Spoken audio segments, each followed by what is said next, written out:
Hello, hello, hello, everybody. Okay, please say hi as you join. Let me know you're here. If you're watching the replay, please write #replay so that I can see who's come to watch. For those of you who don't know me yet, I'm Emily. I'm a consultant, a mentor, and a mama on a mission. I'm here to educate, empower, and inspire you all. Hopefully. Now I'm here to share as much knowledge as I can and as much value as I can for free every week. I'm here every Thursday. And also I host a monthly workshop for free. If you want to work with me, DM me. That's not what this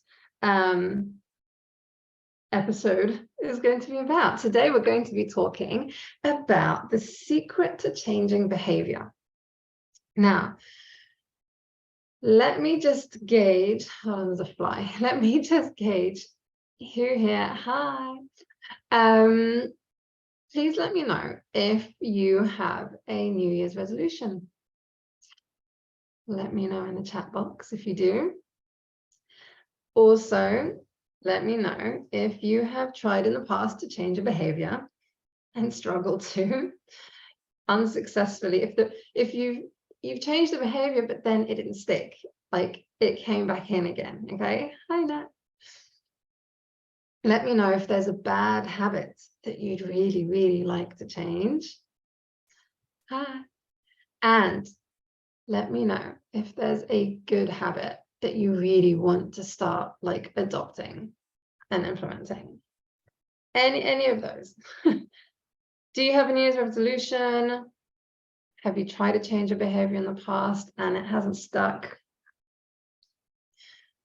And who's got a habit that they would like to change? Okay. Now, before I divulge the secret and the trick to actually changing behavior, I'm going to share a little bit about why you should even listen to me, right? Because I'm a big believer in only take advice from someone who's actually achieved what you're setting out to achieve. And so I'd like to share with you the behaviors that I have successfully managed to change and that have stuck. So yeah, I had a lot of bad habits and a lot of bad behaviors. I was the textbook fuck up, like textbook. I was a teen runaway, high school dropout. I felt very much misunderstood, unheard, unloved, and that led to a lot of drinking, dabbled in drugs quite a few times, on and off kind of stints with hardcore drugs, and men. Oh my goodness, don't even get me started. Sexual abuse was like my norm. Now, it's important for me to say here that my sense of self-esteem, self-worth, self-respect, self-love, it was all zero. Absolutely, like I had zero self-worth, zero self-respect. I did not have any boundaries. I didn't know what boundaries were. Even I thought I was cool for not having boundaries. I was like, oh yeah, anything goes. Let's just be crazy. And yeah, and then the behaviors that I was exhibiting very much reflected that and perpetuated those behaviors. The fact that I had zero self-respect, self-esteem, self-worth, self-love, blah, blah, blah, really perpetuated the exhibition of these behaviors. Okay, so yeah, after years and years and years, and then struggling with all of the repercussions and the consequences of all of that, like shit showness, basically. I had PTSD, I had borderline, I had IBS, and a drinking problem, like full-blown drinking problem, and I was smoking. So basically it took me a long time, but eventually I got to the point where I was like, fuck this, therapy isn't cutting it, meds is just, medication wasn't helping. I was drinking anyway, so I think it kind of canceled it out. And so I took shit into my own hands and I started learning, educating myself about self-development, self-help, And I changed everything around because I figured shit out. I understood why we do what we do and why I was doing what I was doing and why they did what they did. And it just, everything started clicking and falling into place. And then I went and got my master's in problem solving, well, organizational behavior and development, to be an organizational consultant so that I could solve big problems, because this, people, is a big problem. When we don't know why we do what we do and we don't feel like we have any power or any control over our own behaviors, and we're stuck in these like bad habits and in these cycles that are just really, really not serving us, and we're self-sabotaging, and it's like, I know this is bad for me, why the fuck do I keep doing it? I was like, I know I'm smart, why am I being so stupid? It killed me not knowing why I was doing the same stupid shit again and again when I hated it, you know. Anyway, so I've reversed my mental health diagnoses. I don't drink. I mean, I got sober 7 years ago, and today, on a special occasion like Christmas and New Year, I would have a little glass of cava, and that was it. Didn't particularly enjoy it that much, didn't like feeling a little bit fuzzy in my head, but you know, to do cheers with everybody and feel like I'm joining in, that's fine. And then now I'm not going to drink until like whatever, like I don't need it, I don't like it, it doesn't interest me. And I had a full-blown drinking problem for nearly 15 years. I drank on and off nearly every day. Like, yes, I had like little periods in between where I drank less, but there was a solid, how many years? Like a good 5-6 years where I was drinking every day, like every day. So yeah, it's a pretty big achievement. And I quit smoking. Haven't touched a cigarette in 6 years. And my behaviors. Wow. I mean, I have kids, and if that like is any evidence in the fact that I'm now responsible, then I mean, I know there are irresponsible adults, but yeah, no, I'm like completely 180.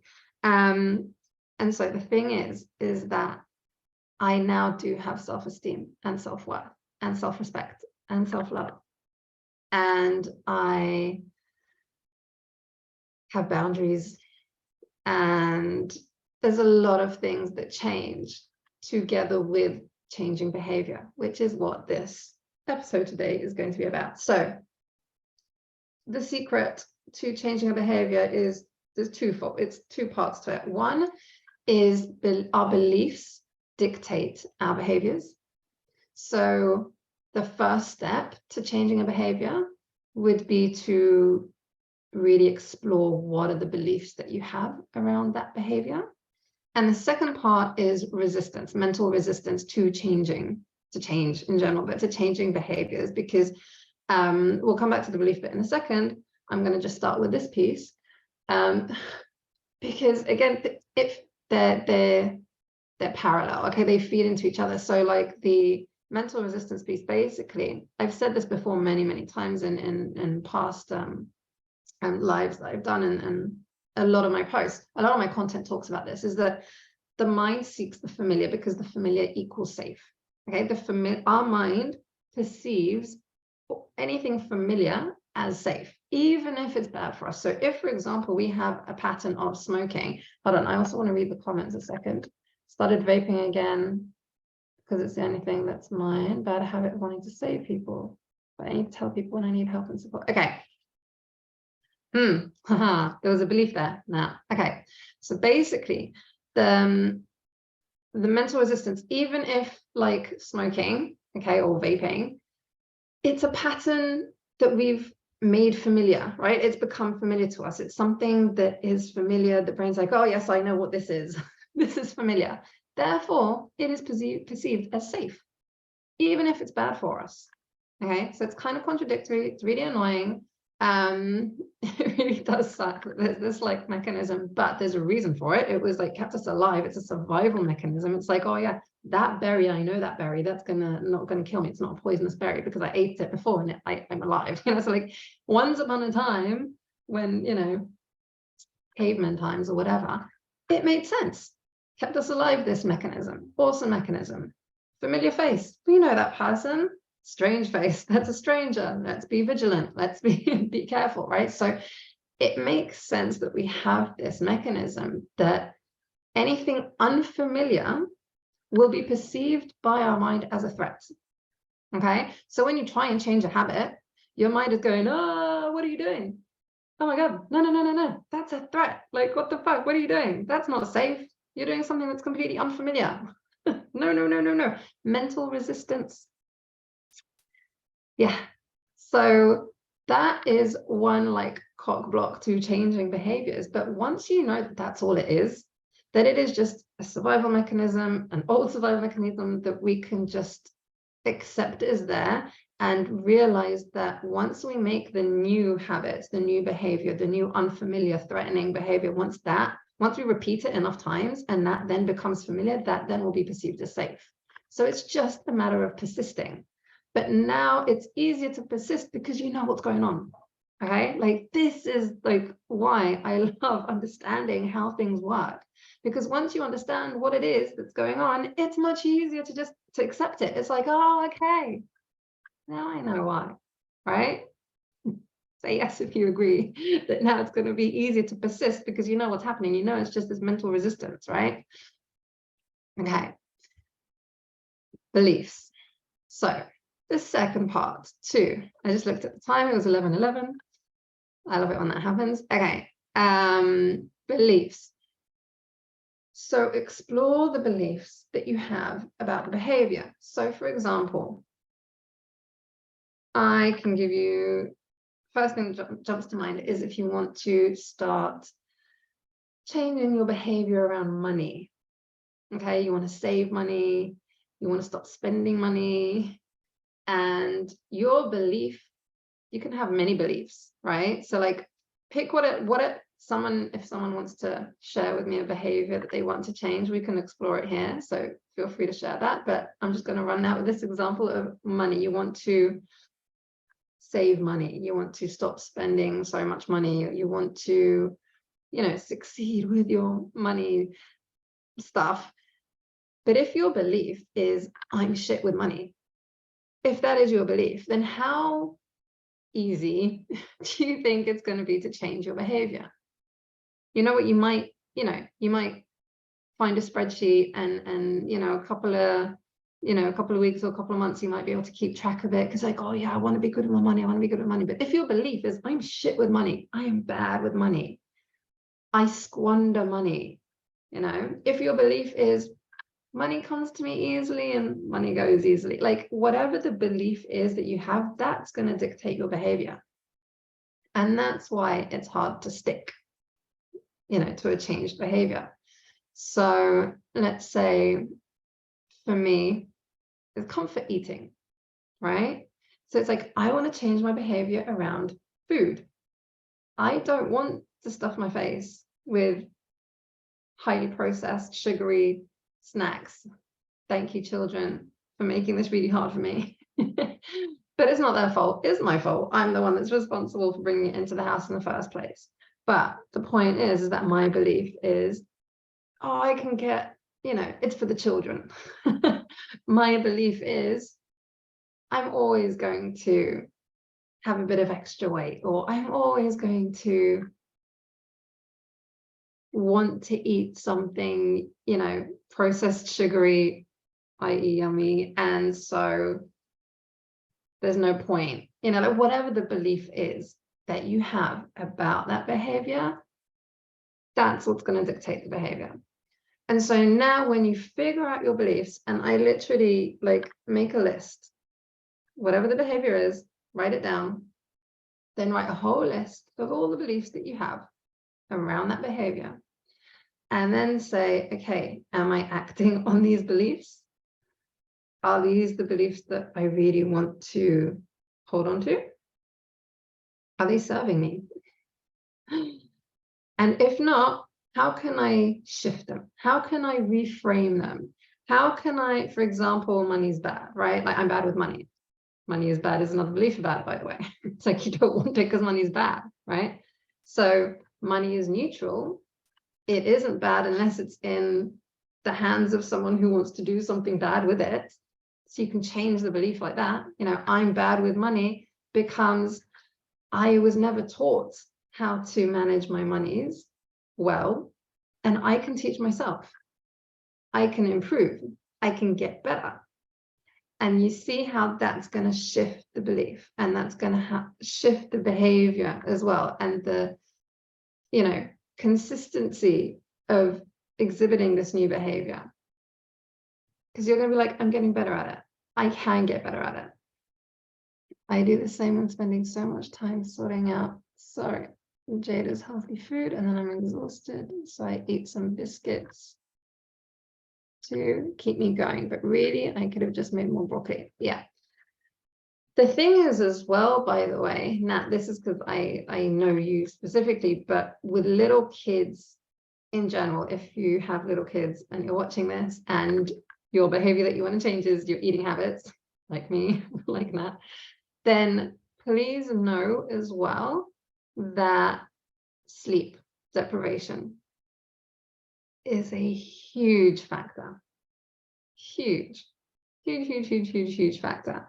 When we are sleep deprived, our body like craves energy. It like seeks out sugar, carbs, whatever, because it needs that like boost, right? So, but again, knowing that, when I realized that being sleep deprived is what's really also cock blocking my food, like healthy eating habits, right?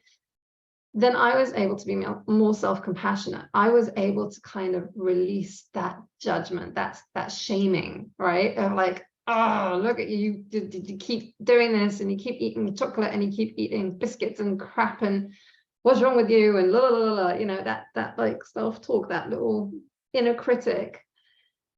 When you know that sleep deprivation is literally a huge factor in that, like causing it, then you're like, okay, all right, so until I sleep, until I get a good night's sleep, I'm going to be searching for energy. My body is going to crave energy, you know? And so it's another part to change behaviors as well. Not just beliefs. Beliefs is a big part. But also what other factors are influencing that behavior, right? Our environment and the conditions that we're in. So I would, in that respect, like with me with sleep deprivation, it's boundaries, and it's asking for help, and it's seeking the support so that I can get better sleep. So husband gives me lions in the morning if it's been a rough night with the kids. And then once I have more sleep, I'm like far less cravings, definitely. But yeah, okay, that's about food. And then with smoking, so what are the beliefs? What are the conditions? What are the environmental factors? Like explore everything. Yay. All right, now. Explore all the things that are surrounding these behaviors. What is the environment? What are the conditions? And what are the beliefs? Because the beliefs really, really dictate those behaviors. Okay. And then remember mental resistance. Mental resistance, this lovely thing trying to keep us safe that actually gets in the way sometimes. But now that you know that that's all it is, you'll be able to persist. Just remind yourself, this is mental resistance because I'm doing something new. But once I repeat this enough times, practice, repetition. Okay. It will become familiar, hence safe. And then it will be a new habit. Habits are formed with repetition because then they're perceived as safe. But yeah, I want you to, a lot of the beliefs can come down to, do you feel capable? Do you feel worthy? Do you have boundaries? These are like common ones. So yeah, make a decision. Yes, Pazzi, make a decision. Say, this is the behavior that I'm going to change. And you commit to repeat and repeat and repeat until it's safe. And explore the beliefs that have been stopping you and try and reframe them to beliefs that will be conducive towards what it is you're trying to do. And that's it. All right. Thank you for being here. And I really, really hope that helped. Let me know if it did. And I would love to hear from you and see how you're going with your behavior changes. Yay. Okay. Bye, guys.